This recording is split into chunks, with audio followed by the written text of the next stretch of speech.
وہ پیارا مذہب ہے کہ ایک عورت نے ایک بلی کو پکڑ لیا اور بلی کو پکڑنے کے بعد باندھ دیا اور 3 دن اس کو بھوکا اور پیاسا رکھا، یہاں تک کہ وہ مر گئی۔ نہ چھوڑتی تھی کہ وہ شکار کر کے اپنا غذا حاصل کر لے، اپنا رزق حاصل کر لے، نہ خود کو کھانا دیتی تھی۔ بلی بھوکی پیاسی مر گئی، وہ نمازی تھی۔ سنو، ہاں غور کرو حدیث کے الفاظ پر، وہ نمازی تھی، وہ روزے دار تھی، وہ اللہ کی عبادت بھی کیا کرتی تھی، اللہ کو مانا بھی کرتی تھی، لیکن اس نے اللہ کی ایک مخلوق بلی کو باندھ دیا، اس کو بھوکا رکھا اور پیاسا رکھا اور اس بلی کو بھوک اور پیاس کی شدت سے مار ڈالا۔ لیکن جب یہ عورت مری تو اللہ تعالیٰ نے اس کی نمازوں کے بدلے اس کو جنت نہیں دی، اس کے روزوں کے بدلے اس کو جنت نہیں دی، اس کی زکات اور خیرات کے بدلے اس کو جنت نہیں دی۔ اللہ کے نبی فرماتے ہیں اللہ رب العالمین نے اس عورت کو جہنم کے اندر داخل کر دیا، اس لیے کہ اس نے بلی کو بھوکا اور پیاسا رکھا تھا اور مار دیا۔ نماز پڑھ لینے کا نام اسلام نہیں ہے، روزہ رکھ لینے کا نام اسلام نہیں ہے، عبادت ہے ٹھیک ہے، لیکن اسلام یہ ہے کہ تم اللہ کی مخلوق کے ساتھ بھی رحم کرو، اللہ کی مخلوق اللہ کی سرشٹی کے ساتھ بھی تمہیں رحم کا برتاؤ کرنا ہے۔ یہ عورت بلی کو باندھ کے رکھی تھی، جب مری بلی تو مر گئی بھوکی پیاسی، لیکن نماز اور روزہ رکھنے کے باوجود جنت کی مستحق نہیں ہوئی۔ اور بخاری پڑھیے،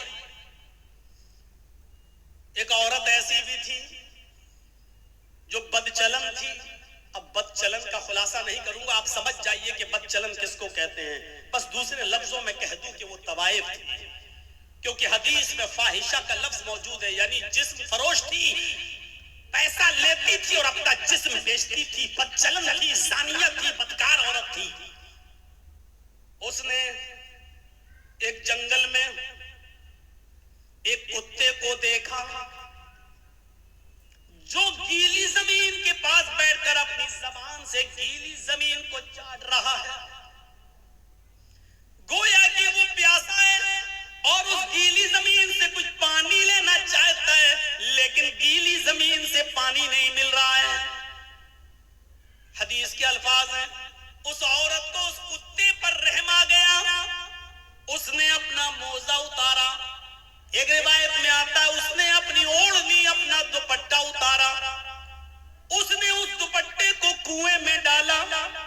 ایک حدیث میں آتا ہے کہ اس نے اپنا موزہ، چمڑے کا موزہ چلتا تھا، وہ چمڑے کا موزہ اتارا، اپنی اوڑھنی میں باندھا اور اس اوڑھنی کو چمڑے کے موزے کے ساتھ جب کنویں میں ڈالا تو کنویں کا پانی اس موزے میں، اس چمڑے کے ساکس میں آ گیا، پورا موزہ اس نے پانی سے بھر لیا اور وہ کتے کے پاس آئی اور اس نے پانی اس کتے کے منہ کے پاس الٹ دیا، کتے نے اپنی زبان سے چاٹ چاٹ کر وہ پانی پی لیا۔ اس وقت تک وہ اس کو پانی پلاتی رہی جب تک کہ وہ کتا پیاس کی شدت سے اس کی پیاس بجھ نہیں گئی، وہ سیراب نہ ہو گیا اور اپنے آپ دم ہلا کر جانے لگا۔ غور کرو اے مسلمانوں، یہ عورت بد چلن تھی، یہ عورت زانیہ تھی، یہ عورت جسم فروش تھی، اس نے نمازیں نہ پڑھی تھی، روزہ نہیں رکھا تھا، لیکن ایک کتے کو پانی پلایا، وہ رحمان اور رحیم کی رحمت ایسی جوش میں آئی، اس رب العالمین کی رحمت ایسی جوش میں آئی کہ جب یہ عورت مری تو اللہ کو اس کی یہ نیکی پسند آئی اور اللہ نے اس عورت کو جنت کے اندر داخل کر دیا۔ اسلام یہ بتاتا ہے کہ اللہ اپنا حق معاف کر سکتا ہے، لیکن مخلوق کا حق مارو گے تو اللہ معاف نہیں کرے گا۔ نمازوں میں سستی ہوگی، اللہ معاف کر سکتا ہے، روزے میں سستی ہوگی، اللہ معاف کر سکتا ہے، لیکن اگر آپ نے کسی کا حق مارا ہے تو اللہ معاف نہیں کرے گا جب تک کہ آپ کا وہ بھائی آپ کو معاف نہ کر دے۔ آپ کی ذات سے اور آپ کی شخصیت سے کسی دوسرے کو تکلیف نہ ہو۔ اسلام صرف نماز پڑھنے کا اور روزہ رکھ لینے کا، حج کر لینے کا نام نہیں ہے۔ اگر آپ کی ذات سے کسی قسم کی کسی کو تکلیف پہنچ رہی ہے تو آپ اسلام کے اندر پورے کے پورے داخل نہیں ہیں۔ اگر راستے میں کوئی پتھر پڑا ہے اور آپ نے دیکھنے کے بعد بھی اس کو نہیں ہٹایا تو آپ مجرم ہیں۔ اس لیے کہ حدیث ہے اماطۃ الاذی عن الطریق، راستے سے تکلیف دہ چیز کو ہٹا دینا بھی ایمان کا ایک حصہ ہے۔ اگر آپ اپنے کیمرے اور موبائلوں کو اتنا اوپر کر دیں کہ دوسروں کو دیکھنے میں دقت ہو رہی ہو تو یہ بھی تکلیف دینے کے ضمن میں اور زمرے میں آتا ہے، اور یہ بھی اسلامی تعلیم کے خلاف ہے۔ اتنا یاد رکھیے کہ آپ کے چینل پر سبسکرائب بڑھ سکتے ہیں، آپ کی انکم بڑھ سکتی ہے، لیکن آپ اسلام کا کام نہیں کر رہے ہیں، آپ دین کا کام نہیں کر رہے ہیں اگر آپ کسی کو تکلیف دے رہے ہیں۔ اگر کوئی آدمی رات میں اٹھ کر 2 بجے اور 3 بجے تہجد کی نماز پڑھ رہا ہے، رو رہا ہے، جہنم سے پناہ مانگ رہا ہے، ربنا صرف عنا عذاب جہنم ان عذابہ کان غراما، دعا مانگ رہا ہے، لیکن اس کا پڑوسی بھوکا سو رہا ہے، اس پڑوسی کے بچے بھوکے سو رہے ہیں، ان کو کھانا نہیں ملا ہے، اور آپ کو معلوم ہے کہ وہ غریب آدمی ہے، اس کے گھر میں چولہا نہیں جلا، تو ایسی نماز، ایسی عبادت اور ایسی دعا آپ کے منہ پہ مار دی جائے گی۔ اللہ کے نبی فرماتے واللہ لا یؤمن، واللہ لا یؤمن، واللہ لا یؤمن، اللہ کی قسم وہ مومن نہیں، اللہ کی قسم وہ مومن نہیں، اللہ کی قسم وہ مسلمان نہیں جو خود پیٹ بھر کے کھانا کھا لے اور اس کا پڑوسی بھوکا سو جائے۔ آپ کی نماز آپ کے منہ پہ مار دی جائے گی۔ اسلام کو ایسی عبادت کی کوئی ضرورت نہیں ہے، جو اللہ کی عبادت تو آپ کرو لیکن اللہ کی مخلوق اور بندوں کو بھوکا مرتے ہوئے چھوڑ دو، جبکہ تمہیں معلوم ہے کہ وہ بھوکا ہے، اور تمہیں یہ بھی معلوم ہے کہ غربت کی وجہ سے اس کے گھر میں چولہا نہیں جلا۔ ایسی نمازوں کی کوئی ضرورت نہیں ہے اسلام کو۔ المسلم من سلم المسلمون من لسانه ويده، مسلم شریف کی حدیث کے الفاظ پر غور کرو کہ وہ مسلمان ہو ہی نہیں سکتا جس کی زبان سے اور جس کے ہاتھ سے دوسرے کو تکلیف پہنچتی ہو۔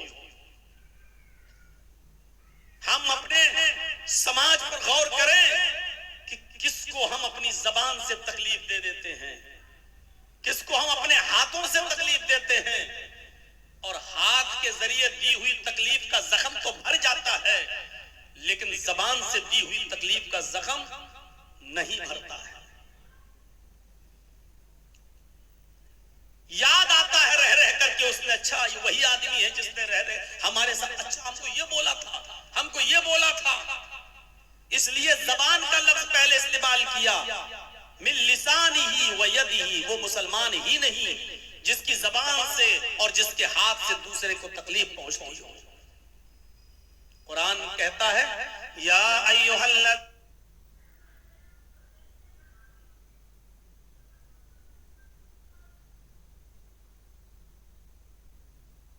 آمنوا ادخلوا فی السلم کافہ، اے ایمانو والو تم اسلام کے اندر پورے کے پورے داخل ہو جاؤ۔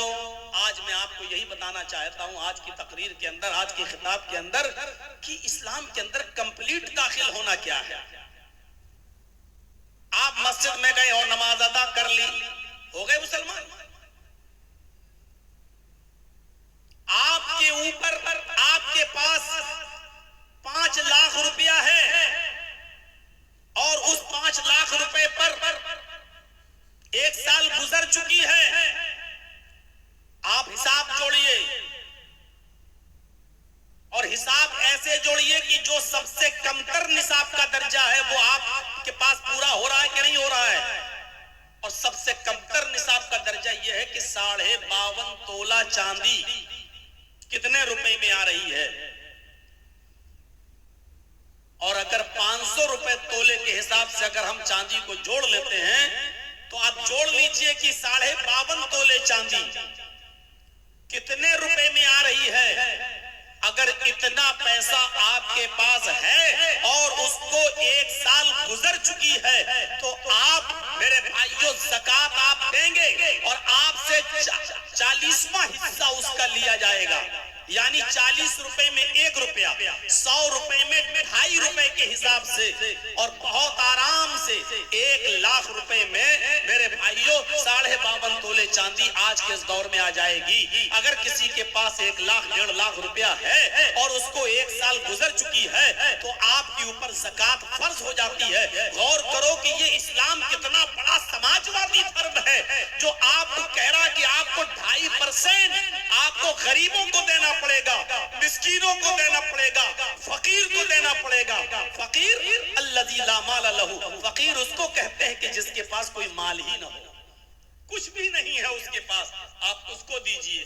اور مسکین اس کو کہتے ہیں کہ جس کے پاس مال تو ہے اور وہ کمانے کا ذریعہ بھی ہے, لیکن اس کے پاس اتنا مال نہیں ہے کہ وہ اپنا اور اپنے بیوی بچوں کا پورا خرچہ, اور اس کے اتنی کمائی نہیں ہوتی ہے کہ جس میں اس کا اور اس کی بیوی کا خرچہ پورا اور بچوں کا خرچہ چل سکے. تو ایسے آدمی کو بھی آپ کو اپنی زکات میں سے دینا پڑے گا. فقیر اور مسکین کی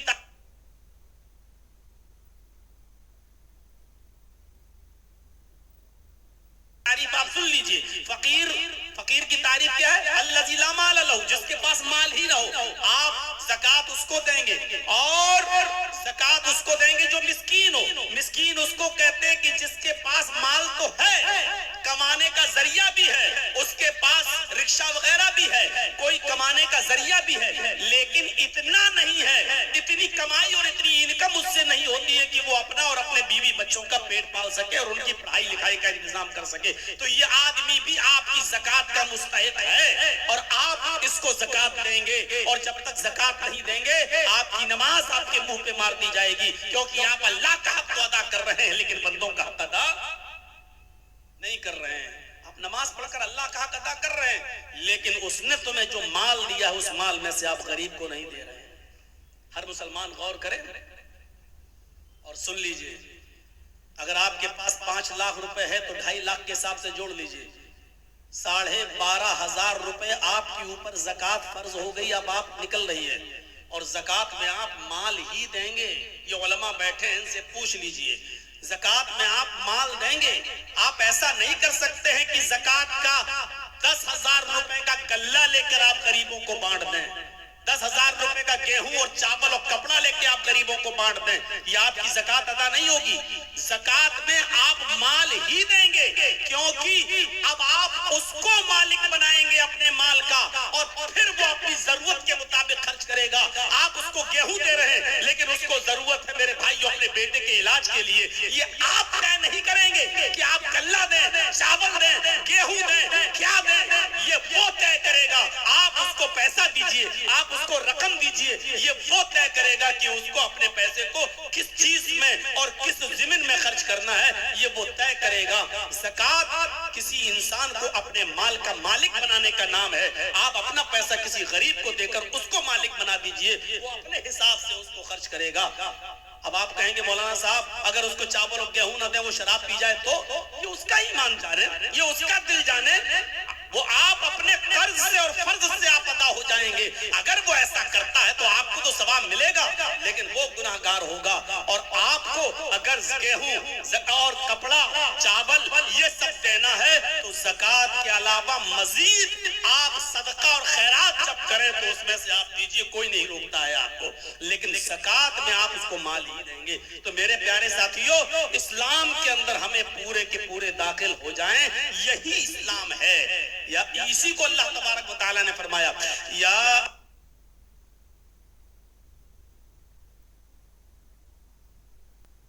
ایھا الذین آمنوا ادخلوا فی السلم کافہ, ایمانو والو تم اسلام کے اندر پورے کے پورے داخل ہو جاؤ. یہ اسلام نہیں ہے ہم دوسروں کو تکلیف دیں, ہم دوسروں کو پریشان کریں, ہم دوسروں کے لیے مصیبت بن جائیں. جانتے ہو تذکرۃ الحفاظ میں علامہ شمس الدین ذہبی رحمۃ اللہ علیہ نے ایک واقعہ نقل کیا ہے. ذرا اس واقعے کی طرف ہم آپ کی رہنمائی کرتے ہیں تو آپ کو پتہ چلے گا کہ واقعہ کیا ہے. 2 صحابہ کی دکانیں ایک ساتھ تھیں, 2 صحابیوں کی دکانیں ایک ہی ساتھ تھیں.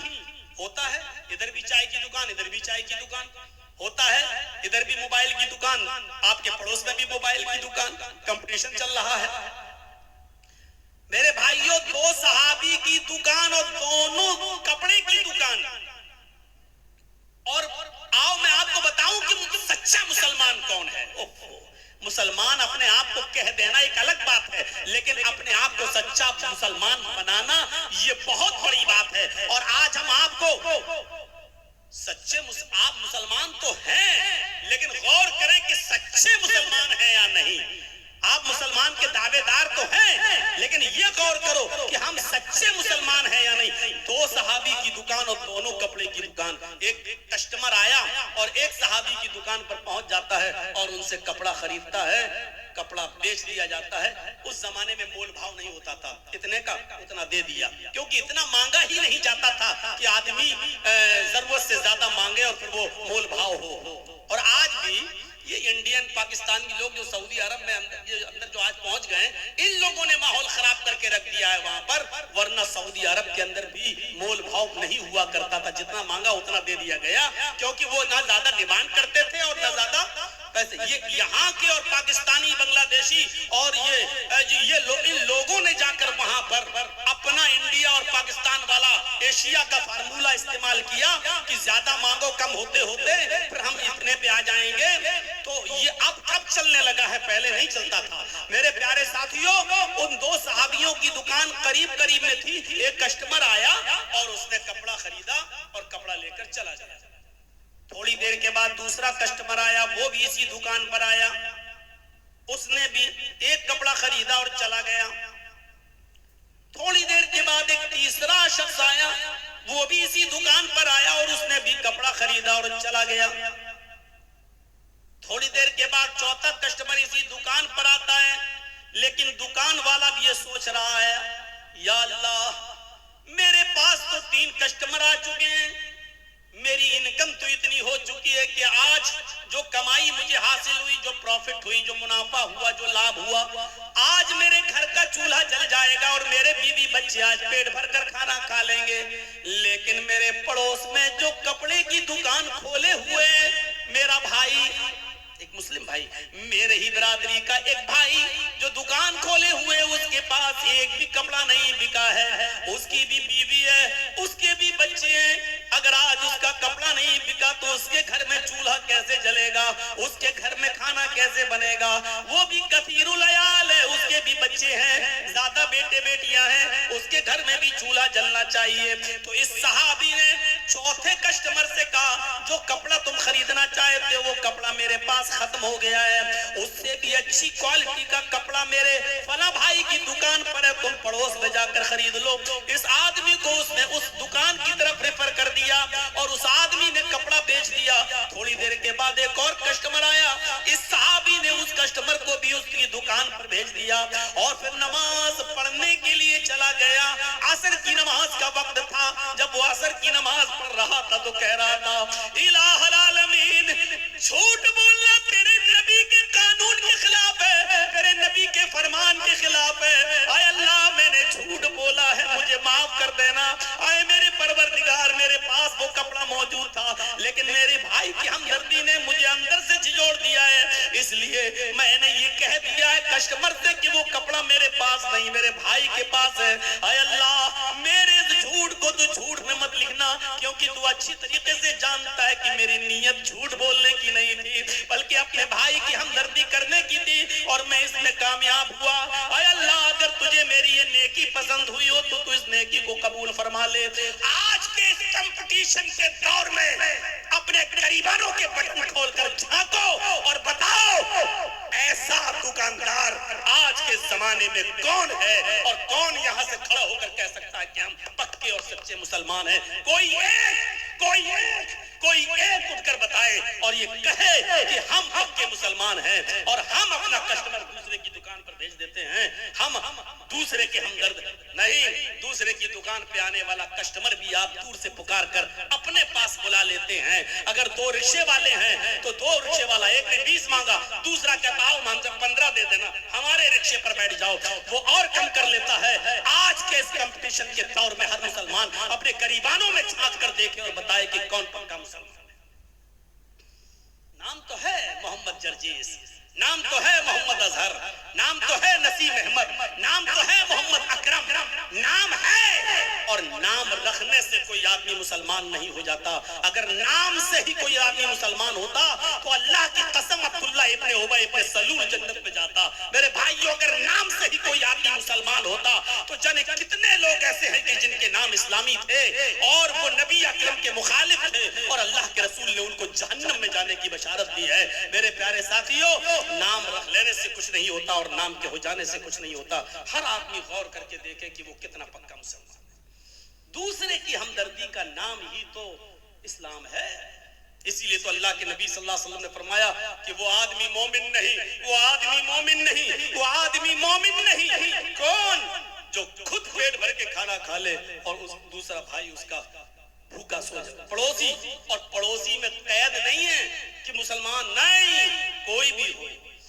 پڑوسی کا لفظ ہے کوئی بھی ہو, پڑوسی ہونا چاہیے, چاہے وہ ہندو ہو, یہودی ہو, عیسائی ہو, بدھسٹ ہو, جینی ہو, سکھ ہو, کسی بھی مذہب سے اس کا تعلق ہے. اگر وہ بھوکا سو گیا تو یاد رکھیے کہ آپ کی نماز آپ کے منہ پہ مار دی جائے گی. نماز, ہم تو نماز بھی پڑھتے ہیں تو ایسا لگتا ہے جیسے اللہ کے اوپر بہت بڑا احسان کر کے آ رہے ہیں. مسجد سے نکلے, داڑھی پہ ہاتھ پھیری, نکل, السلام علیکم, وعلیکم السلام, لگ رہا ہے جیسے اللہ پر بہت بڑا احسان کر کے آیا ہے, اللہ پر بہت بڑا احسان کر کے. اور کچھ تو ایسے ہیں ہم سے کہے جرجی صاحب جب سے ہم نے نمازیں پڑھنا شروع کی تب سے اور روزی روٹی میں تنگی ہو گئی, پتہ نہیں چل رہا کیا ہے. اس سے تو ہم پہلے جو نماز نہیں پڑھتے تھے, اس نے یہ نہیں کہا کہ ہم پڑھنا نہیں چاہتے, اس نے کہا مجھے وجہ بتاؤ مولانا صاحب. میں انکار نہیں کر رہا ہوں, میں کہتا ہوں نماز پڑھنا چاہیے, لیکن جب سے میں نے نماز پڑھنا شروع کی تب سے میرے اوپر اور پریشانیاں آنا شروع ہو گئی. میں کیا کروں مولانا صاحب, آپ بتائیے. نماز نہیں پڑھتا تھا تو خوب ملتی تھی. ہم نے کہا آزمائش کس کا نام ہے, امتحان کس کا نام ہے. اللہ تعالیٰ نے کہا کہ ہم ہر مسلمان کو آزمائیں گے, آزمائش اس کی کریں گے. یہ آزمائش, یہ امتحان کس چیز کا نام ہے. اور سوچ کتنی بدل گئی, سوچ کتنی بدل گئی. آج ہم نماز پڑھ رہے ہیں اور اگر روزی روٹی میں کمی ہو جائے تو ہم کیا کہتے ہیں, روزی روٹی میں کمی آ جائے تو ہم کیا کہتے ہیں, یار جب سے نماز پڑھ رہا ہوں ہماری روزی روٹی تنگ ہو گئی ہے, ہمیں برکت نہیں ہو رہی ہے. اور اللہ کے نبی کے زمانے میں ایک صحابی اسلام لائے, ایک شخص اسلام لایا, صحابی بن گیا, اور جب صحابی بنا تو نماز شروع کر دی. اور جب نماز شروع کی تو وہ بکریوں کا ریوڑ ان کے پاس ہو گیا, اس کے بعد اونٹوں کا ریوڑ ہو گیا, اس کے بعد ان کے پاس لمبی چوڑی رقم تیار ہو گئی, بہت امیر آدمی ہو گئے. وہ نماز پڑھ رہے ہیں اور دولت ان کے پاس آ رہی ہے, بھیڑیں, بکریاں, اونٹ. مالک وہ آئے اللہ کے نبی کے پاس اور کہنے لگے کہ اللہ کے رسول میں بڑا کنفیوز ہوں. جب میں اسلام نہیں لایا تھا تو میں بہت غریب تھا, اور جب میں اسلام لایا اور نماز پڑھنے لگا, جب سے میں نے نمازیں پڑھنا شروع کی میرے پاس بکریاں آنا شروع ہوئے, آنا شروع ہوئی, اونٹ آنا شروع ہوئے, گھوڑے آنا شروع ہوئے, کچر آنا شروع ہوئے. میرے پاس دولت رکنے کا نام نہیں لیتی. سوچ رہا ہوں کہیں اللہ میری عبادتوں کا صلہ, اللہ میری نماز کا صلہ, اللہ میری نماز کا بدلہ اور نماز کا انعام اسی دنیا میں تو مجھے ہی دے رہا ہے, اور آخرت میں کہیں ہمیں محروم تو نہیں کر دے گا. ایسا تو نہیں کہ دنیا میں مجھے سب کچھ مل جائے اور اللہ تعالیٰ آخرت میں ہمیں عبادتوں کا کوئی صلہ نہ دے. الٹی سوچ, ہماری الٹی سوچ.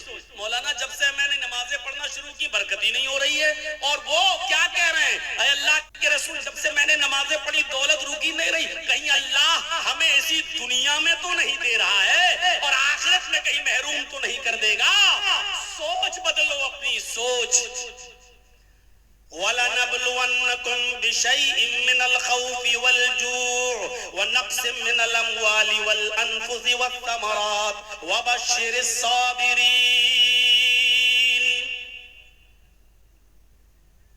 اللہ کہتا ہم تمہیں آزمائیں گے. مسلمانوں سنو, اللہ کہتا ہم تمہیں آزمائیں گے.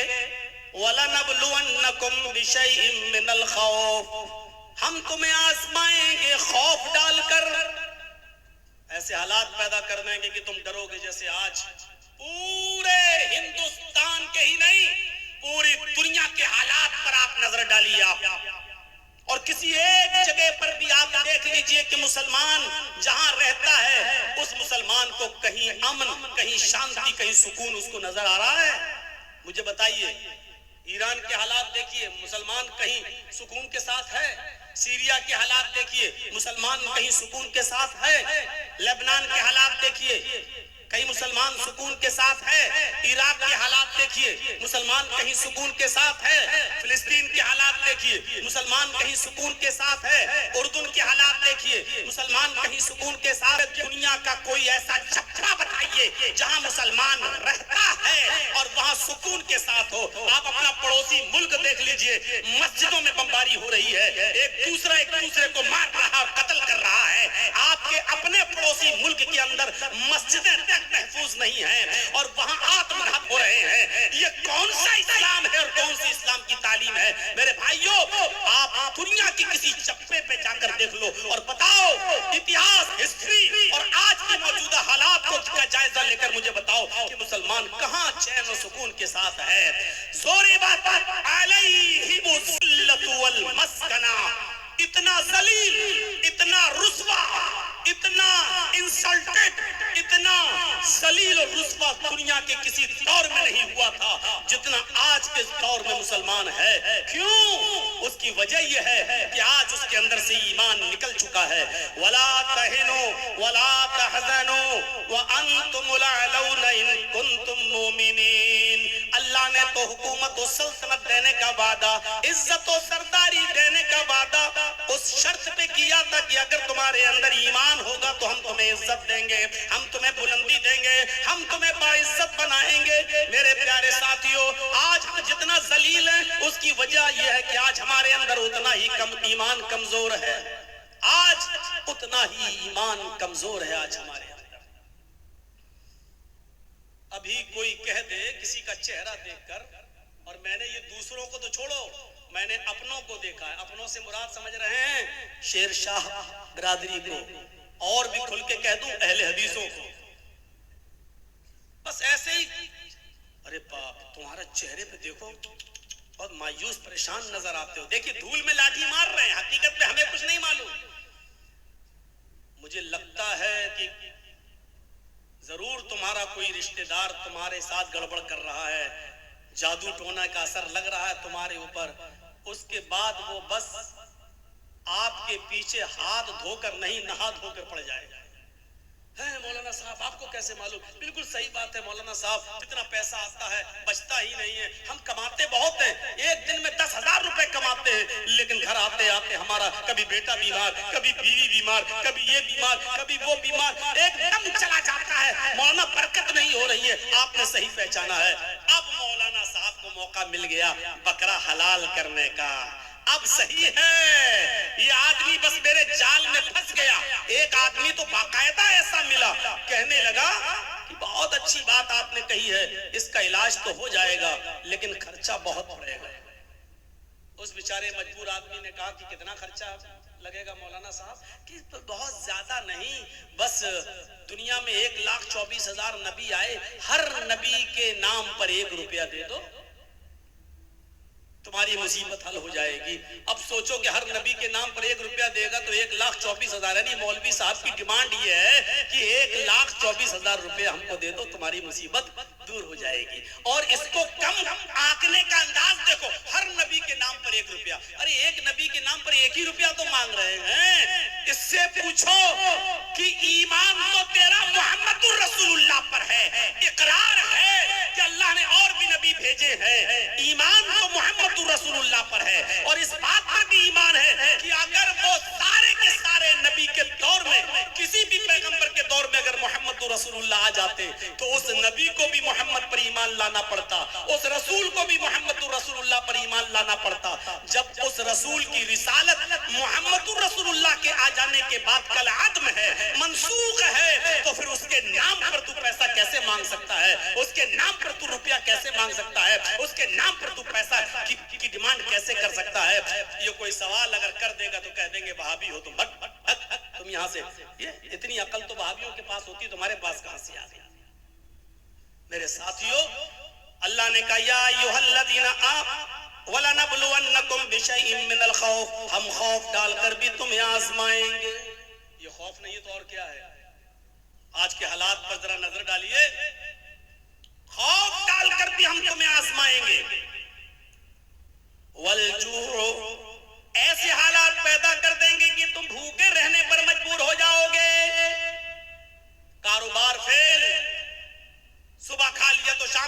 شام کو کھا لیا تو صبح بھوکے، بھوک سے تم تڑپنے لگو گے، ہم تمہیں بھوکا رکھ کر بھی آزمائیں گے۔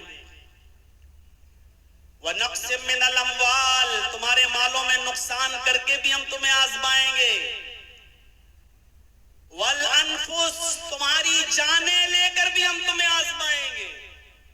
دیکھیے کیسی کیٹاگری بیان کی اللہ نے، خوف ڈال کر بھی آزمائیں گے، بھوکا مار کر بھوکا رکھ کر بھی آزمائیں گے، تمہارے مالوں میں نقصان پہنچا کر بھی تمہیں آزمائیں گے، تمہاری جانیں لے کر بھی آزمائیں گے۔ والثمرات، تمہارے پھل فروٹ، کھیتیاں باڑیاں، کھیت اور سبزیاں برباد کر کے بھی ہم تمہیں آزمائیں گے، یعنی تمہارے کھیتوں میں نقصان کر کے جس کی تم پیداوار کرتے ہو، مکئی، چاول، دھان، بھٹا، جن چیزوں کو تم زمین میں اگاتے ہو، زمین سے پیدا کرتے ہو، پھل فروٹ سبزی کی شکل میں، اناج کی شکل میں، ہم اس کو بھی برباد کر کے ہم تمہیں آزمائیں گے۔ ان تمام شکلوں میں ہم تمہارا ایگزام لیں گے، ہم تمہارا امتحان لیں گے۔ وَبَشِّرِ الصَّابِرِينَ، اے محمد صلی اللہ علیہ وسلم، میرے جو بندے ان تمام چیزوں میں صبر کر لیں اور اللہ کے علاوہ کسی اور کا دامن نہ تھامیں، اللہ کے علاوہ کسی اور کا دامن نہ پکڑیں، اللہ کہتا ہے وَبَشِّرِ الصَّابِرِينَ، ایسے لوگوں کو جنت کی بشارت دے دو، ایسے لوگوں کو جنت کی خوشخبری سنا دو، ان لوگوں کے لیے جنت ہے۔ ہم مسلمان بنے پھر رہے ہیں، خوف برداشت نہیں کر سکتے ہیں، مالوں میں نقصان ہو جائے تو اللہ کو دوش دینے لگتے، میں نے کیا بگاڑا ہے۔ کافروں کو ملے حور و قصور اور مسلمان کو فقط وعدے حور۔ دنیا میں ساری نعمتیں بے نمازیوں بے روزداروں کے پاس موجود ہیں اور ہمیں کچھ نہیں مل رہا ہے، ہم عبادت کر رہے ہیں تو اور زیادہ پریشانی، آپ اللہ سے شکایتیں کرنے لگتے ہیں۔ میرے بھائیوں، یہ سب سے بڑی جہالت ہے ہماری، یہ سب سے بڑی جہالت ہے ہماری۔ ہمیں پکا اور سچا مسلمان بننا ہے، ہمیں یہ دیکھنا ہے کہ ہم اللہ کی عبادت کے ساتھ ساتھ اس کی مخلوق کا کتنا حق ادا کر رہے ہیں۔ ارے تم تو انسانوں کی بات کرتے ہو اور جرجیس تم تو پڑوسیوں کی بات کرتے ہو۔ اسلام تو یہ کہتا ہے کہ کسی بھی کبوتر کو، کسی بھی مرغی کو، کسی بھی جانور کو باندھ کر اس پر نشانہ نہ لگاؤ۔ کتنے لوگ ایسے ہیں جو جانوروں پر نشانہ لگاتے ہیں، کتنے لوگ ایسے ہیں مستقبل قریب کے اندر، ماضی قریب کے اندر ایسے بہت سے لوگوں کو تو میں نے اپنی آنکھوں سے دیکھا ہے جو جانوروں کو لڑایا کرتے تھے۔ دیسی مرغ کی لڑائی ہوا کرتی تھی، ان میں ناخن ان کے بڑے بڑے کر دیے جاتے تھے اور مرغ آپس میں لڑاتے ہیں، جب تک وہ خون کچر نہ ہو جائے اور ایک مرغا جب تک بھاگ نہ جائے تب تک ہار جیت کا فیصلہ نہیں ہوتا۔ پتہ نہیں اب یہ ہوتا ہے کہ نہیں ہوتا ہے۔ ہمارے اتر پردیش میں یہ جہالت آج بھی چلتی ہے، مجھے نہیں معلوم کہ آپ کے بہار و بنگال میں کیا کنڈیشن ہے۔ میرے پیارے ساتھیوں، اسلام اس لڑائی کو، جانوروں کی اور پرندوں کی اس لڑائی کو بھی حرام قرار دیتا ہے اور مرغ کو لڑا کر زخمی کرنے والوں کو بھی مجرم قرار دیتا ہے۔ میرے پیارے ساتھیوں، اسلام تو وہ پیارا مذہب ہے کہ ایک عورت نے ایک بلی کو پکڑ لیا اور بلی کو پکڑنے کے بعد باندھ دیا اور 3 دن اس کو بھوکا اور پیاسا رکھا، یہاں تک کہ وہ مر گئی۔ نہ چھوڑتی تھی کہ وہ شکار کر کے اپنا غذا حاصل کر لے، اپنا رزق حاصل کر لے، نہ خود کو کھانا دیتی تھی۔ بلی بھوکی پیاسی مر گئی۔ وہ نمازی تھی، سنو، ہاں غور کرو حدیث کے الفاظ پر، وہ نمازی تھی، وہ روزے دار تھی، وہ اللہ کی عبادت بھی کیا کرتی تھی، اللہ کو مانا بھی کرتی تھی، لیکن اس نے اللہ کی ایک مخلوق بلی کو باندھ دیا، اس کو بھوکا رکھا اور پیاسا رکھا اور اس بلی کو بھوک اور پیاس کی شدت سے مار ڈالا۔ لیکن جب یہ عورت مری تو اللہ تعالیٰ نے اس کی نمازوں کے بدلے اس کو جنت نہیں دی، اس کے روزوں کے بدلے اس کو جنت نہیں دی، اس کی زکات اور خیرات کے بدلے اس کو جنت نہیں دی۔ اللہ کے نبی فرماتے ہیں اللہ رب العالمین نے اس عورت کو جہنم کے اندر داخل کر دیا، اس لیے کہ اس نے بلی کو بھوکا اور پیاسا رکھا تھا اور مار دیا۔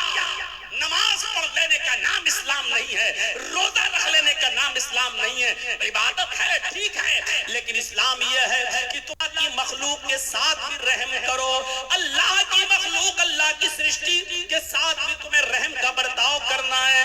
یہ عورت بلی کو باندھ کے رکھی تھی, جب مری بلی تو مر گئی بھوکی پیاسی, لیکن نماز اور روزہ رکھنے کے باوجود جنت کی مستحق نہیں ہوئی.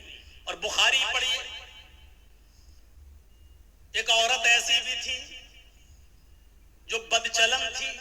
اب بد چلن کا خلاصہ نہیں کروں گا, آپ سمجھ جائیے کہ بد چلن کس کو کہتے ہیں. بس دوسرے لفظوں میں کہہ دوں کہ وہ طوائف تھی, کیونکہ حدیث میں فاحشہ کا لفظ موجود ہے, یعنی جسم فروش تھی, پیسہ لیتی تھی اور اپنا جسم بیچتی تھی, بد چلن تھی, زانیہ تھی, بدکار عورت تھی. اس نے ایک جنگل میں ایک کتے کو دیکھا جو گیلی زمین کے پاس بیٹھ کر اپنی زبان سے گیلی زمین کو چاٹ رہا ہے. گویا کہ وہ پیاسا ہے اور اس گیلی زمین سے کچھ پانی لینا چاہتا ہے, لیکن گیلی زمین سے پانی نہیں مل رہا ہے. حدیث کے الفاظ ہیں, اس عورت کو اس کتے پر رحم آ گیا, اس نے اپنا موزہ اتارا. ایک روایت میں آتا ہے اس نے اپنی اوڑھنی, اپنا دوپٹہ اتارا, اس نے اس دوپٹے کو کنویں میں ڈالا. ایک حدیث میں آتا ہے کہ اس نے اپنا موزہ, چمڑے کا موزہ چلتا تھا, وہ چمڑے کا موزہ اتارا, اپنی اوڑھنی میں باندھا, اور اس اوڑھنی کو چمڑے کے موزے کے ساتھ جب کنویں میں ڈالا تو کنویں کا پانی اس موزے میں, اس چمڑے کے ساکس میں آ گیا. پورا موزہ اس نے پانی سے بھر لیا اور وہ کتے کے پاس آئی اور اس نے پانی اس کتے کے منہ کے پاس الٹ دیا. کتے نے اپنی زبان سے چاٹ چاٹ کر وہ پانی پی لیا. اس وقت تک وہ اس کو پانی پلاتی رہی جب تک کہ وہ کتا پیاس کی شدت سے اس کی پیاس بجھ نہیں گئی. وہ سیراب نہ ہو گیا اور اپنے آپ دم ہلا کر جانے لگا. غور کرو اے مسلمانوں, یہ عورت بد چلن تھی, یہ عورت زانیہ تھی, یہ عورت جسم فروش تھی. اس نے نمازیں نہ پڑھی تھی, روزہ نہیں رکھا تھا, لیکن ایک کتے کو پانی پلایا. وہ رحمان اور رحیم کی رحمت ایسی جوش میں آئی, اس رب العالمین کی رحمت ایسی جوش میں آئی کہ جب یہ عورت مری تو اللہ کو اس کی یہ نیکی پسند آئی اور اللہ نے اس عورت کو جنت کے اندر داخل کر دیا. اسلام یہ بتاتا ہے کہ اللہ اپنا حق معاف کر سکتا ہے, لیکن مخلوق کا حق مارو گے تو اللہ معاف نہیں کرے گا. نمازوں میں سستی ہوگی, اللہ معاف کر سکتا ہے. روزے میں سستی ہوگی, اللہ معاف کر سکتا ہے. لیکن اگر آپ نے کسی کا حق مارا ہے تو اللہ معاف نہیں کرے گا جب تک کہ آپ کا وہ بھائی آپ کو معاف نہ کر دے. کتنے لوگ بیٹھے ہیں یہاں پر, کتنے یتیموں کا حق مارے بیٹھے ہوں گے, کتنا اپنے بھائیوں کا حق مارے بیٹھے ہوں گے, اور ان سب کے حق نہیں بھی مارے ہوں گے تو اپنی بیٹیوں کو اور اپنی بہنوں کا حق تو مارے ہی ہوں گے. کتنے لوگ ہیں جو یہ کہہ کے جاتے ہیں کہ میرے مرنے کے بعد میرے بیٹوں کے ساتھ ساتھ میری بیٹی کو بھی ہماری وراثت میں سے قرآن و حدیث کے مطابق حصہ دے دینا. اور کتنے ایسے لوگ ہیں کہ باپ کے مرنے کے بعد اپنے باپ کی وراثت میں بیٹوں کے ساتھ ساتھ وہ اپنی بہنوں کو بھی حق دیتے ہیں. اور کتنے ایسے بھائی ہیں وہ مجھے بتائیں کھڑے ہو کر کہ جنہوں نے اپنی پراپرٹی میں سے اپنی بہنوں کو بھی حصہ دیا ہو. حاجی صاحب ہیں, نماز پڑھنے جا رہے ہیں, لمبی داڑھی ہے, تہجد کی نماز پڑھ رہے ہیں, مر گئے لیکن اپنی پراپرٹی میں سے اپنی بہن کو حق دے کر نہیں گئے. ارے باپ کی پراپرٹی میں سے بھی حق ہے اور بھائی کی پراپرٹی میں سے بھی بہن کا حق ہے. بہن کو اللہ تعالیٰ نے لڑکی کو ہر طریقے سے حق دیا ہے. باپ بھی اپنی بیٹی کو دے گا, بھائی اپنی بہن کو دے گا, شوہر بھی اپنی بیوی کو دے گا, اور بیٹا ہے تو وہ بھی اپنی ماں کو, بیٹے کی پراپرٹی میں سے ماں کو بھی حق ملے گا. ایک عورت چاروں طرف سے حقدار ہے, سمجھ رہے؟ جیسے میری ایک بہن ہے وہ میرے باپ کی وراثت سے بھی حصہ پائے گی, اور جرجیز کو جو حصہ ملا ہے یا جو ہم نے کمایا ہے اور خریدا ہے, پراپرٹی بنائی ہے, جرجیز کی پراپرٹی میں سے بھی وہ حقدار ہوگی. اور وہ جس شوہر کے ساتھ رہتی ہے اس شوہر کی پراپرٹی میں سے بھی اس کو ملے گا. اور اس کا جو بیٹا ہے, بیٹا اگر زمیندار ہے اور جائیداد کا مالک ہے یا کسی حصے کا حقدار ہے تو اس میں سے بھی بہن اس میں سے بھی حصہ پائے گی. غور کرو, اسلام نے عورت کو اتنی بلندیوں سے نوازا ہے. یہ میڈیا کے لوگ جو اچھالتے ہیں اور بھاگتے پھرتے ہیں اور کہتے ہیں کہ اسلام نے ظلم کیا ہے, ظلم کیا ہے. ظلم, یہ ظلم نہیں ہے. مجھے بتاؤ کہ باپ کی بھی وراثت میں سے, بیٹے کی بھی وراثت میں سے, بھائی کی بھی وراثت میں سے اور شوہر کی بھی وراثت میں سے ایسا کون سا مذہب ہے اور ایسا کون سا سمپردائے ہے جو اپنے بہن, بیٹی, بیوی کو حق دیتا ہو؟ میرے بھائیوں, یہ اسلام ہے جس نے عورت کو اتنی عزتوں سے نوازا ہے. اگر ماں ہے تو کہہ دیا کہ تیرے قدموں کے نیچے تیری اولاد کے لیے جنت ہے. اگر بیوی ہے تو کہہ دیا جو تم کھاؤ وہ اپنی بیوی کو کھلاؤ, جو تم پہنو وہ اپنی بیوی کو پہناؤ. خبردار اپنی بیوی کے گال پر کبھی تھپڑ مت مارنا. ایک عورت کو کیسی عزت دی جا رہی ہے. اگر وہ کسی کی بیوی ہے تو کہا جا رہا ہے خبردار اس کے گال پر کبھی تھپڑ مت مارنا. گال پر تھپڑ مارنے کا مطلب یہ نہیں ہے کہ گال پر نہ مارو, پیٹھ پہ خوب ٹھوکو. مولانا صاحب تو کہہ رہے ہیں گال پہ مت مارو, اس کا مطلب گال کے علاوہ جہاں چاہو وہاں مار سکتے ہو. گال کو بولنے کا مطلب یہ ہے کہ سب سے زیادہ نازک حصہ یہ گال ہوتا ہے, یہاں ماریں گے ہو سکتا ہے کہ اس نے اپنے آپ کو بچایا اور آنکھ میں ہاتھ لگ جائے, انگلی چلی جائے اور اس کی آنکھ پھٹ جائے. تو جب اتنے نازک جگہ پر مارنے کا حق نہیں دیا ہے تو عورت کو مارنے کا مطلب یہ ہے نا گال پر کہ کہیں نہ مارو. کسی کنڈیشن میں دیا ہے اجازت, ہم اس طرف ابھی نہیں جانا چاہتے ہیں, پرمیشن دی ہے کسی کنڈیشن میں, لیکن اس میں بھی اتنے احتیاط کے ساتھ کہ تم ہلکی پھلکی مار سکتے ہو. وہ بھی تب جب آپ کی بیوی آپ کے منع کرنے کے باوجود اور پنچایت کا فیصلہ ماننے کے باوجود بھی آپ کے علاوہ کسی دوسرے مرد کو اپنے بستر پہ بلاتی ہے اور اس کے ساتھ رنگ رلیاں مناتی ہے اور سمجھانے کے باوجود بھی نہیں مانتی ہے, تو اب ایک آخری راستہ یہ ہے کہ اس کو ہلکی پھلکی مار سکتے ہو, لیکن اس وقت بھی گال پر نہیں, اور اتنی بھی نہیں کہ پیٹھ پر لکڑی اور ڈنڈوں کے نشان بن جائیں, اتنا بھی نہیں.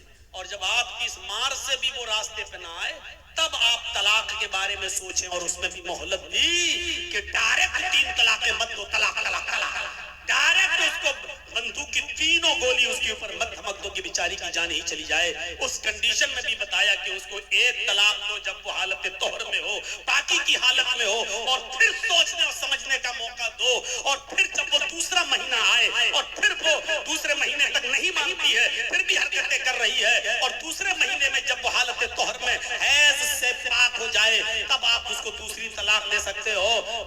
یہ بہت لمبا ایک عرصہ ہو, یعنی اتنا موقع دیا ہے کہ ایک کمزور دل کی عورت ڈر جائے گی نہیں, اتنا اب تو آخری رہ گئی ہے. تیسرے مہینے میں جہاں تیسری طلاق دی, ہم ہمیشہ کے لیے حرام ہو جائیں گے, میرے بچوں کا کیا ہوگا, یہ سوچنے اور سمجھنے کا پورا موقع دیا ہے. اس سے پہلے اگر وہ مان جاتی ہے تو آپ بھی مان جاؤ اور اس کو اپنی بیوی کی شکل میں قبول کر لو, سویکار کر لو. میرے بھائیوں, بہت سنجیدہ مذہب ہے اسلام. اسلام کے اندر پورے کے پورے داخل ہونے کا مطلب یہ ہے کہ اس نے جن کاموں کے کرنے کا حکم دیا ان کاموں کو کرو, اور جن کاموں سے روکنے کا حکم دیا ان سے رک جاؤ. یہی ہے اسلام. حضرت معاذ ابن جبل فرماتے ہیں کہ اللہ کے نبی صلی اللہ علیہ وسلم نے مجھے 10 باتوں کی نصیحت فرمائی, مجھے 10 باتوں کی وصیت فرمائی. مسند احمد کے الفاظ ہیں. اس حدیث کو امام احمد نے اپنی مسند کے اندر نقل کیا ہے, اور علامہ البانی رحمت اللہ علیہ نے اس کو حسن قرار دیا ہے. فرمایا اللہ کے نبی صلی اللہ علیہ وسلم فرماتے ہیں, حضرت معاذ ابن جبل فرماتے ہیں کہ اوصانی رسول اللہ صلی اللہ علیہ وسلم ب10 کلمات, کہ اللہ کے نبی صلی اللہ علیہ وسلم نے مجھے 10 کلمات کی, 10 باتوں کی وصیت فرمائی. اے معاذ, یہ 10 کام تم کر لو, یہ 10 کام تمہیں ہر حال میں کرنا ہے. میرے بھائیوں, میں تشریح کرتا ہوا چلوں گا, لیکن شاید میں 10 تک نہ پہنچ پاؤں, اس لیے کوشش کروں گا کہ کم سے کم 5 چیزیں تو آپ کو بتا ہی دوں. اللہ کے نبی صلی اللہ علیہ وسلم نے 10 چیزوں کی وصیت فرمائی, اور 10 چیزوں میں پہلا نام یہ لیا, اے معاذ لا تشرک باللہ شیئا ان قتلت او حرقت. اے معاذ, تم کبھی کسی بھی حال میں اللہ کے ساتھ شرک مت کرنا. اللہ کے ساتھ کسی کو شریک مت ٹھہرانا، اللہ کے ساتھ کبھی کسی بھی حال میں کسی کو شریک مت کرنا۔ ان قتلت او حرقت، اگرچہ تمہیں قتل کر دیا جائے یا تمہیں آگ میں جلا دیا جائے۔ ارے بھائی 1 گھنٹہ ہو گیا بولتے ہوئے، اب تو بیٹھ جاؤ صحیح سے، لگتا ہے اسپرنگ لگا ہوا ہے آپ کو۔ قتلتا، اگرچہ قتل کر دیا جائے۔ شرک بڑی عجیب چیز ہے۔ شرک عربی میں شرک ہے، اور اسی کو اگر ہندی میں کہیں تو بہو ایش پوجا، بہو دیوبادیت، بہت سی دیوی اور دیوتاؤں پہ آستھا رکھنا، بہو ایش پوجا، ایک ایشور کو چھوڑ کر بہت سے خدا بنا لینا، اسی کو شرک کہا جاتا ہے۔ مجبوری کی کنڈیشن میں، مجبوری کی کنڈیشن میں اسلام کفر کی اجازت تو دیتا ہے۔ ایک یاد رکھیے گا مسئلہ، آپ کی جان جا رہی ہو، لوگ پسٹل لے کر کھڑے ہوں، آپ جنگل میں اکیلے ہو، آپ کے دشمن آپ کو قتل کرنا چاہتے ہیں اور آپ سے کفر کرانا چاہ رہے ہیں اور کہہ رہے ہیں کہ یہ کفر کر ورنہ تیری جان لے لوں گا، تو اپنی جان بچانے کے لیے کفر کی اجازت تو ہے۔ مطلب اگر وہ یہ کہیں کہ اللہ کو مانتے ہو، اللہ کا انکار کر، بندوق لیں، کمپٹی پر رکھ دیں، اللہ کا انکار کر، آپ جانتے ہیں یہ لوگ شوٹ کر دیں گے، مار دیں گے، بڑے ضدی لوگ ہیں، تو اللہ کا انکار کرنے سے اگر جان بچ رہی ہے تو بچا لو۔ میں نے اپنی اسپیڈ تھوڑی کم کر دی سمجھانے کے لیے۔ سمجھیے پہلے کفر کس کو کہتے ہیں اور شرک کس کو کہتے ہیں۔ کفر بھی حرام ہے، شرک بھی حرام ہے، لیکن کنڈیشن دیکھیے کیا ہے۔ اسلام کے اندر سور کا گوشت بھی حرام ہے، لیکن اگر جان جا رہی ہے آپ کی، جان جا رہی ہے آپ کی اور حلال چیز کوئی نہیں مل رہی ہے تو جان بچانا بھی فرض ہے۔ اگر آپ کو سور کا گوشت مل رہا ہے کھانے کے لیے تو اسلام پرمیشن دیتا ہے کہ اگر سور کا گوشت کھا کر جان بچ رہی ہے تو جان بچا لو، لیکن پیٹ بھر کے نہیں کھانا ہے، صرف اتنا ہی کھانا ہے جتنے میں کھا کر تمہاری جان بچ سکتی ہو۔ یہ کنڈیشن، جان بچانا فرض ہے، لیکن کہیں فرض ہونے کے باوجود اسلام کیٹیگری دیکھیے، مجبوری ہے اور جان جانے والی ہے، کفر سے کرنے سے تو جان بچ رہی ہے۔ اللہ کے نبی فرماتے ہیں کہ کفر سے جان بچ رہی ہے تو بچا لو، لیکن دل سے اللہ کا انکار مت کرنا۔ ان کے منہ پہ کہہ دینا ہاں ہاں ہاں نہیں میں اللہ کو مانتا ہی نہیں، میں اللہ کو مانتا، صرف زبان سے کہنا، دل میں عقیدہ نہیں ہونا چاہیے۔ اور جب وہ چھوڑ دے تمہیں تو گھر پہ آؤ کہ اللہ تو میرے دل کا حال جانتا ہی ہے، میں نے مجبوری میں کہہ دیا تھا، اے اللہ میں دل سے تجھے مانتا ہوں اور تیرا اقرار کرتا ہوں، اشہد ان لا الہ الا اللہ و اشہد ان محمدن عبدہ و رسولہ۔ آپ کا اسلام کوئی فرق نہیں پڑے گا، کیونکہ آپ نے جان بچانے کے لیے اللہ کا انکار کیا۔ اللہ کا انکار کرنے سے جان بچ رہی ہے تو بچا لو، لیکن یہاں کنڈیشن کیا ہے؟ لا تشرک باللہ شیئا ان قتلت او حرقت۔ یہاں اسلام، اللہ کے نبی کیا کہہ رہے ہیں؟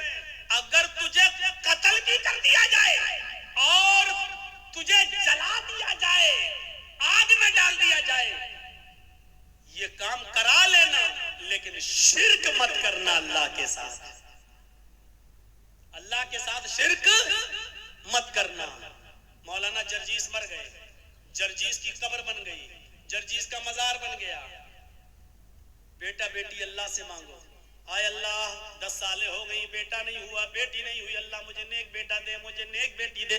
ٹھیک ہے، اب آپ جرجیس کے پاس قبر پہ چلے جاؤ، مزار پہ، اور کہو بہت اچھے آدمی تھے، آئے اللہ تو ڈائریکٹ میری نہیں سنتا ہے، ان کے وسیلے سے ہم دعا کر رہے ہیں، جرجیس صاحب تم میری دعا لے کے اللہ کے پاس چلے جاؤ، جرجیس صاحب مجھے اللہ سے بیٹا بیٹی دلوا دو۔ یہی شرک ہے۔ میں نے کہہ دیا جو کہنا تھا، سمجھداروں کے لیے اشارہ کافی ہے، کوئی ضروری ہے کسی کا نام لیا جائے؟ جب بغیر نام لیے بات بن رہی ہو تو نام نہیں لینا چاہیے۔ میرے بھائیوں، میں نے اپنا نام لے لیا اور کلیئر کر دیا، یہ شرک ہے کہ اللہ کو چھوڑ کر کسی اور کو پکارا جائے۔ کسی اور سے مانگا جائے. اذا سألت فاسأل اللہ، سوال کرو تو اللہ سے. وَإِذَا اسْتَعَنْتَ فَاسْتَعِنْ بِاللَّهِ، اور جب مدد طلب کرو تو اللہ سے. میرے بھائیو، کوئی کمپٹی پر بندوق رکھ کر یہ کہے کہ میں پوری قوم کا سردار ہوں، مجھے سجدہ کر، میرے سامنے جھک، میرے سامنے سجدہ کر، یا میرے سردار کو سجدہ کرو، یہ میرے سردار ہیں، تو اللہ کا انکار کر کے جان بچ رہی ہے تو بچا لو. لیکن اگر کسی کو سجدہ کر کے جان بچ رہی ہے تو یہاں اسلام آپ کو جان بچانے کی اجازت نہیں دیتا، سجدہ کرنے کی اجازت نہیں دیتا. یہاں کہا ہے اللہ کے رسول نے، اے معاذ شرک مت کرنا. اللہ کا انکار کر کے جان بچ رہی ہے تو بچا لینا، لیکن اگر اللہ کے علاوہ کسی غیر کو سجدہ کرنا پڑے تو کسی غیر کے سامنے سر جھکا کر اپنی جان مت بچانا. اگر وہ تمہیں مارنا چاہے تو مار دیں، قتلتا قتل کرنا چاہے تو قتل کر دیں، اور ربتا جلا کر آگ میں ڈال کر تمہیں کوئلہ بنانا چاہے تو بنا دیں، راکھ کرنا چاہے تو کر دیں. یہ اپنے جسم کو دنیا میں کرا لینا، لیکن کسی غیر کے سامنے سجدہ مت کرنا. اب آپ سمجھ گئے کتنی امپورٹنٹ بات ہے. اب ہر مسلمان غور کرے کتنا پرسنٹ مسلمان ہے. پہلے تو یہ غور کرے کہ وہ مسلمان ہے یا نہیں، پھر یہ غور کرے ہے تو کتنا پرسنٹ، کتنا پرسنٹ وہ مسلمان ہے. مجھے تو نہیں لگتا کہ کوئی آدمی 10% بھی کہہ سکے کہ میں 10% بھی مسلمان ہوں. آگے آنے والے واقعات ابھی ہم چل رہے ہیں آپ کی طرف. میرے بھائیوں، عقل بھی نہیں مانتی اس بات کو. آپ بتائیے، آپ یہاں رہتے ہو بھلکی میں، اور آپ کی بیوی بھلکی میں رہتی ہے، اور آپ محنت کرنے دلی گئے، اور دلی میں کوئی آدمی محنت کر رہا ہے، یہاں سے آیا بیچارہ اور وہ گھومنے آیا، آپ ہی کے گاؤں کا ہے بھلکی کا. اب آپ نے دلی میں ایک ساڑی خریدی 5000 کی، 10,000 روپے کی خوبصورت ساڑی خریدی، اور خوبصورت ساڑی اس کے ہاتھ میں دے کر کہا کہ بھائی تم تو بھلکی جا رہے ہو نا، اتر دیناج پور میرے گاؤں میں جا رہے ہو نا، ایسا کرو کہ یہ ساڑی میری بیوی کو دے دینا. شوہر نے محنت کی، مزدوری کی، اچھا کمایا، اور اس کے بعد ایک ساڑی خرید کر اپنے دوست کو دی اور کہا کہ میرے گاؤں میں جانا اور میری بیوی کو دے دینا. دوست گھر پہ آیا، دروازے کو دستک دی، بیوی نے دروازہ کھولا، آئیے بیٹھیے. کیا ہوا؟ آپ کے ہسبینڈ نے آپ کے لیے ساڑی بھیجی ہے. اس نے ساڑی دی، اوہ اتنی خوبصورت ساڑی، آئیے آئیے بیٹھیے، چائے پی کے جائیے. اس نے دروازے کھولے. اب حقیقت کیا ہے؟ اس عورت کو تعریف کس کی کرنا چاہیے، شوہر کی یا ساڑی دینے والے کی؟ آپ کی عقل بھی کہے گی یار جس نے ساڑی بھیجی ہے اس کی تعریف، کتنے اچھے ہیں میرے شوہر، دیکھو اتنی دور سے بھی مجھ سے کتنا پیار کرتے ہیں اور مجھے کتنا مانتے ہیں، میرا خیال رکھتے ہیں، ساڑی بھیجی. اب وہ عورت بجائے شوہر کے تعریف کرنے کے اپنے دل کے سارے دروازے اس ساڑی لانے والے کے لیے کھول دے. ایکسکیوز می، آئیے چائے پی لیجئے، آپ کتنے اچھے ہیں، آپ ہمارے لیے ساڑی لے کے آئے ہیں، چلیے کہیں ڈیٹ پہ چلتے ہیں، چلیے کہیں گھومنے چلتے ہیں. اسی کی تعریف کے پل باندھنے لگے. اور شوہر کو اگر پتہ چل جائے دلی میں بیٹھے ہوئے آج کے اس کمپیوٹرائزڈ دور کے اندر کہ کمبخت ساڑی میں نے بھیجی، اور بے غیرت دل دے بیٹھی ساڑی دینے والے کو وہیں سے موبائل کرے گا، فون کی گھنٹی بجے گی، بیوی اٹھائے گی، کچھ سنے گا نہیں، کہے گا طلاق طلاق طلاق. کم بخت، ساڑی میں بھیجوں تعریف دوسرے کی کر رہی ہے، ساڑی میں بھیجوں گھوم رہی دوسرے کے ساتھ. اللہ نے نبیوں کو بھیجا، رسولوں کو بھیجا، پیروں کو، ولیوں کو بھیجا کہ جاؤ تم میرے دین کا پرچار کرو اور اسلام کی اور توحید کی دعوت کو بلند کرو. بجائے اس کے کہ ہم اللہ کی حمد و ثنا بیان کریں، اسی کو مشکل کشا مانیں، اسی کو حاجت روا سمجھیں، اب ہم اللہ کو چھوڑ کر کہیں کہ تمہارے در پہ آیا ہوں، جھولا جھولی بھر کے جاؤں گا ورنہ مر کے جاؤں گا. تو میرے بھائیوں، اس سے بڑی بے غیرتی کی بات کیا ہو سکتی ہے؟ جیسے ایک شوہر اپنی بیوی کی بے غیرتی برداشت نہیں کر سکتا، ایسے ہی اللہ بھی اس بے غیرتی کو برداشت نہیں کر سکتا کہ بندہ مجھے چھوڑ کر میرے ہی ہم ہی تمہارے جیسے بندوں سے مانگے. ارے تم کو کھانے کی ضرورت پڑتی ہے، ان کو بھی پڑتی ہے، تم پیتے ہو وہ بھی پیتے ہیں، تم کو بخار آتا ہے ان کو بھی آتا ہے، تمہیں سر میں درد ہوتا ہے ان کو بھی سر میں درد ہوتا ہے، تم کو پیشاب و پائخانے کی ضرورت ہوتی ہے ان کو بھی ہوتی ہے. وہ خود ہماری روزی روٹی کے محتاج ہیں، وہ خود ہمارے مدد کے محتاج ہیں، وہ تمہاری ہماری مدد کیا کریں گے؟ میرے پیارے ساتھیوں، اس چیز کو سمجھ لیجئے تو اسلام کے اندر پورے کے پورے آپ داخل ہو جائیں گے۔ تو پہلی چیز یہی پر اسٹاپ، لا تشرک باللہ شیئا ان قتلت او حرقت۔ پہلی چیز کاٹ دیا جائے، ٹکڑے ٹکڑے کر دیا جائے یا جلا دیا جائے، اپنے آپ کو جلا لینا، کٹوا لینا، لیکن غیر اللہ کو سجدہ نہ کرنا، شرک مت کرنا، پہلی چیز۔ دوسری چیز آئیے نوجوانوں تمہارے لیے بہترین چیز، وَلَا تَعُقَّنَّ وَالِدَيْكَ وَإِنْ أَمَرَاكَ أَن تَخْرُجَ مِنْ أَهْلِكَ وَمَالِكَ۔ کبھی کسی بھی حال میں اپنے پیرنٹس کی، اپنے ماں باپ کی نافرمانی مت کرنا، ان کے ساتھ برا سلوک مت کرنا، ان کا دل کبھی مت دکھانا۔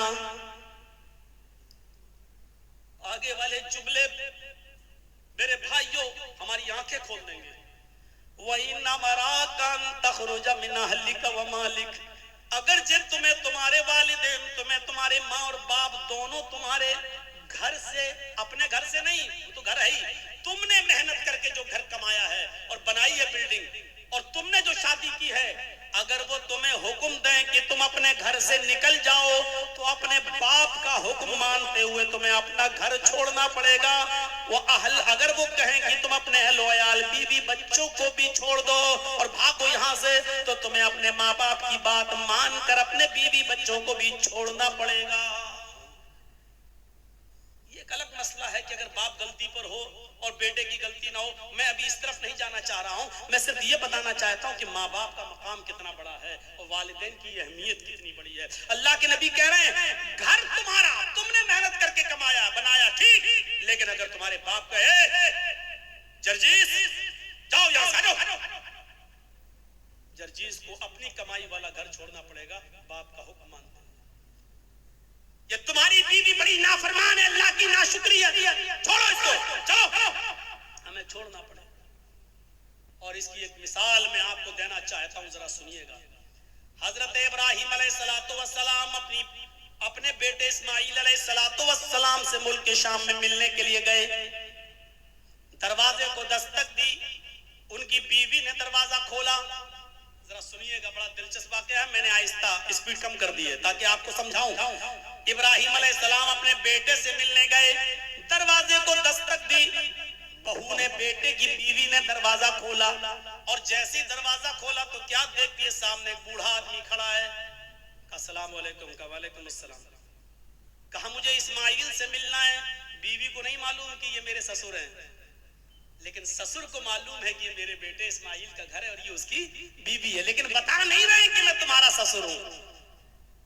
کہا کہ بیٹی مجھے تمہارے ہسبینڈ سے ملنا ہے، مجھے تمہارے شوہر سے ملنا ہے۔ کہا کہ وہ تو جنگل میں شکار کرنے گئے ہیں، گھر میں کھانے پینے کو کچھ نہیں تھا، اس لیے وہ جنگل میں چلے گئے، شکار کر کے لائیں گے، شام کو گوشت آئے گا تب ہانڈی پکے گی۔ اچھا ایسے حالات ہیں تمہارے گھر کے؟ کہا بہت برے حالات ہیں۔ غور کرنا جملے پر، ہاں بہت برے حالات ہیں۔ بیٹی تمہارے گھر کی گزر بسر کیسی چل رہی ہے؟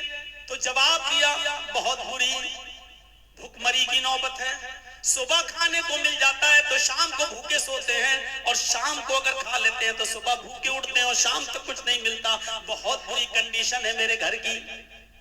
ابراہیم علیہ السلام جانے لگے، کہنے لگے بیٹی جب تمہارے ہسبینڈ گھر پہ آ جائیں، اب سنو، جب تمہارے ہسبینڈ گھر پہ آ جائیں تو ان سے کہنا کہ ایک اولڈ مین آیا تھا، ایک بوڑھا آدمی تشریف لایا تھا، اس نے تمہیں سلام کہا ہے اور کہا ہے کہ اپنے گھر کی چوکھٹ بدل دو، تمہارے گھر کی چوکھٹ ٹھیک نہیں ہے۔ چوکھٹ سمجھتے ہیں نا، وہ گھر کا مین گیٹ کا جو دروازہ ہوتا ہے، چوکھٹ جس میں آدمی اندر گھستا ہے گھر کے دروازے سے، وہ چوکھٹ۔